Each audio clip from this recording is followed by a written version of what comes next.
This vampire has been starving for 3 days and nights. Extreme hunger has driven it completely out of control.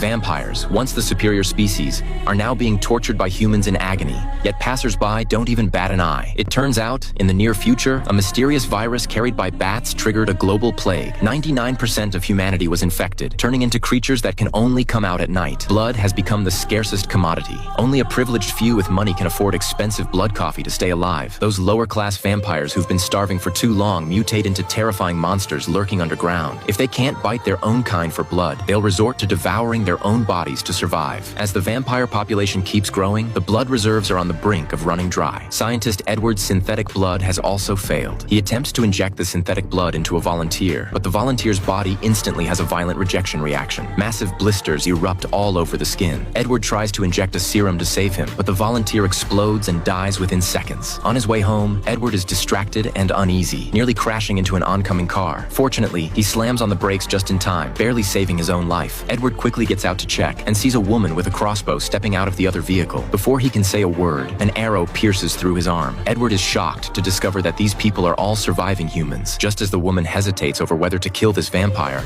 sirens suddenly blare in the distance. Realizing these people are on the run, Edward quickly signals them to hide in his car. The situation is urgent. The group has no choice but to climb into the vehicle. Edward swiftly activates the light-blocking mode, using dark panels to shield them from the sunlight, successfully helping them evade capture. Anna also discovers Edward's identity in the car. Turns out he's a top blood specialist, so she reveals the secret. They've found a way to free vampires from their bloodthirsty nature. Right now, they need a trustworthy vampire to help them. While Edward's substitute can provide temporary relief, it can't completely cure the craving for blood. With attacks escalating, Edward decides to give it a shot. The next day, he drives to the meeting point right on time, but the moment he steps into the rendezvous location, disaster strikes.